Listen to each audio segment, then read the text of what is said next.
Here is a story about two men who raised the same boy and taught him opposite things about money. One of them had a PhD, a steady government job, and money worries that never went away. The other left school in the 8th grade and built a real fortune. The boy's name was Robert Kiyosaki, and he spent 30 years working out which dad was right. He gave those two men names. The one who left a fortune became Rich Dad. The one with the PhD and the bills became Poor Dad. That is the title of the book, and by the end of this, you'll know exactly what to do with your next paycheck. The gap between them wasn't luck. It wasn't even the size of their paychecks. It was one habit, and starting it costs nothing.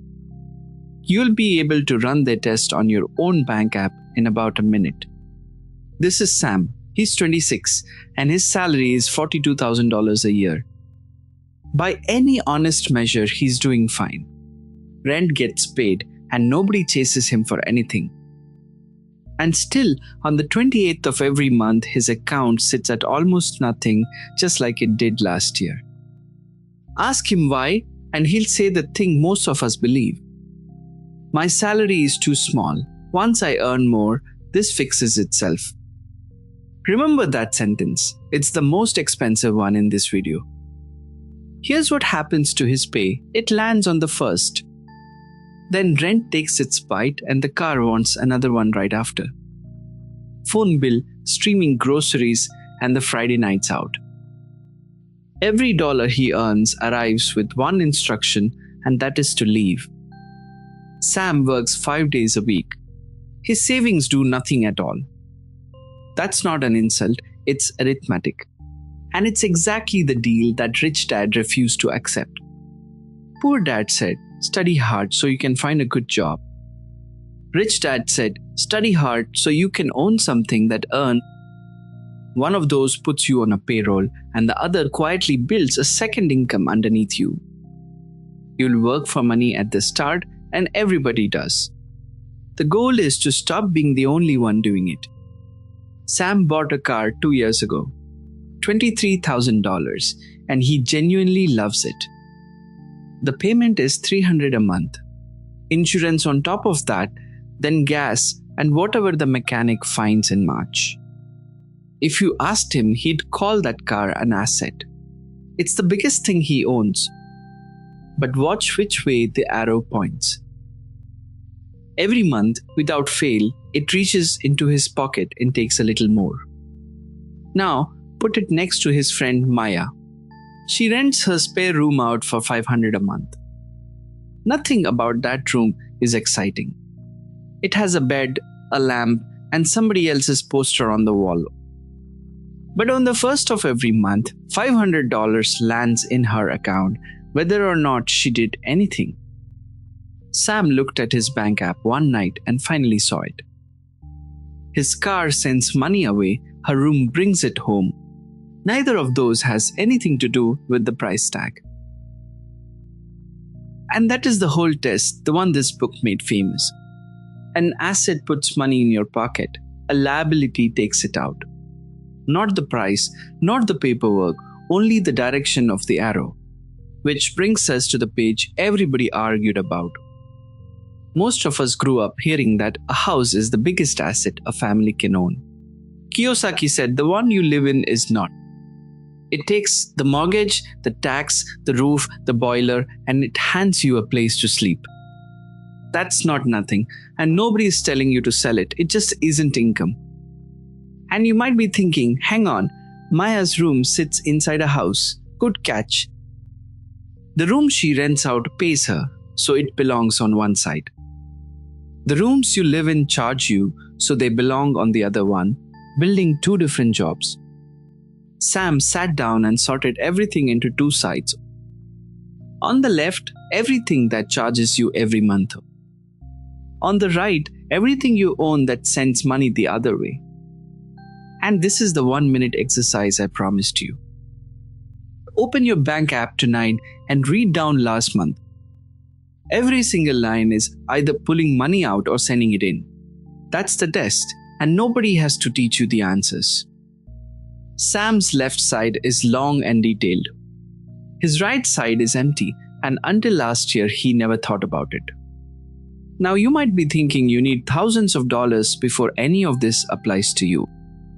That belief is what keeps the right side empty for a decade, and none of this needs a rich uncle or a business degree.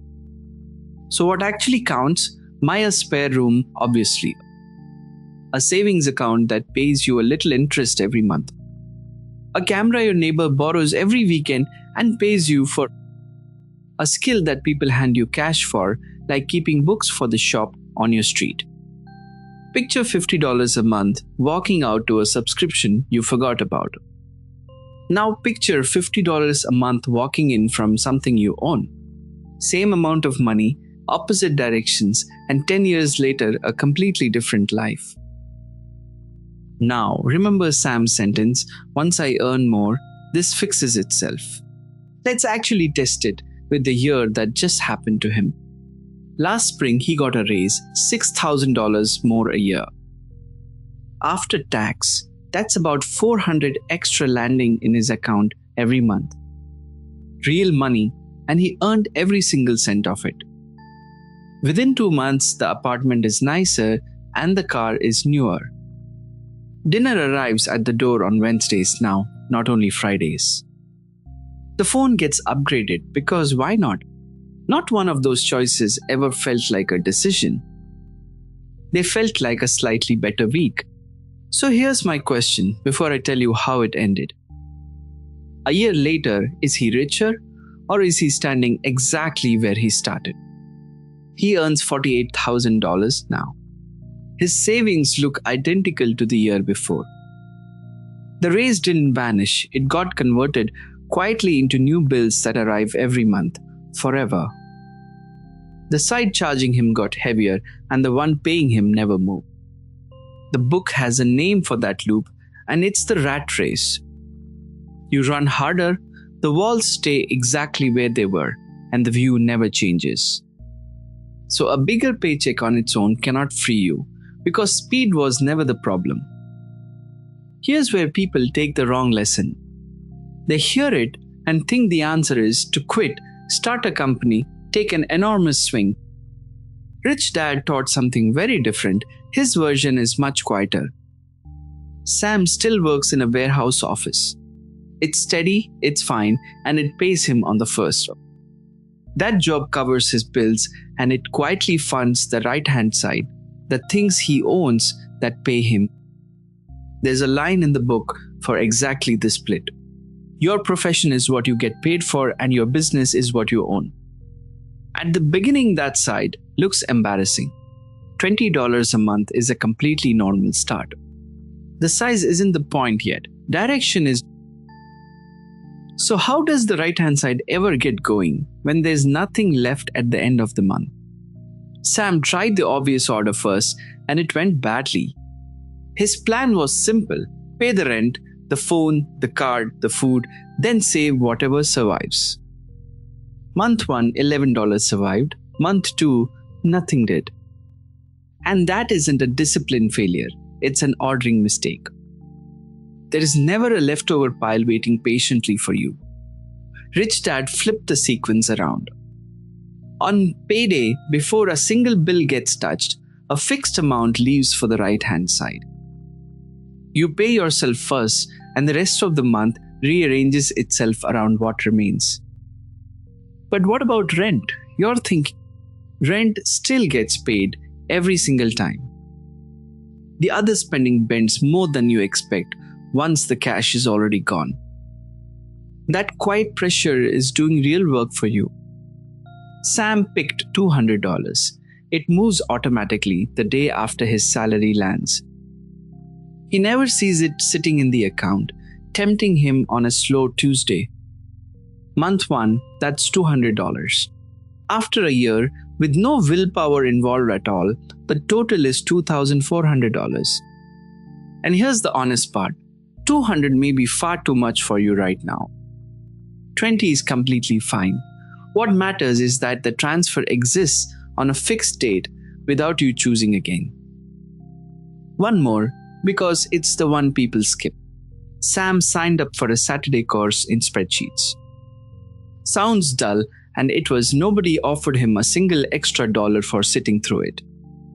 When Kiyosaki was young, Rich Dad paid him almost nothing, and that was deliberate. The wage wasn't the lesson. What mattered was everything he could see from the inside. Most of us choose a job by the number on the offer. He argues you should sometimes take the one that teaches you selling or numbers or how to talk to strangers. Those skills follow you home. They go on your next application and they price your weekend hours. And they fill the right-hand side faster than any promotion will. And that dull Saturday is why two small shops now pay him to keep their books about $140 a month. That money never touched his lifestyle.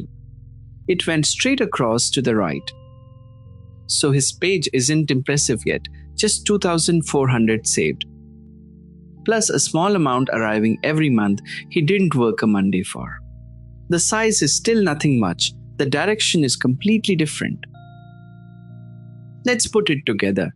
Slowly, first you will work for money at the start, and the goal is to get your savings earning too.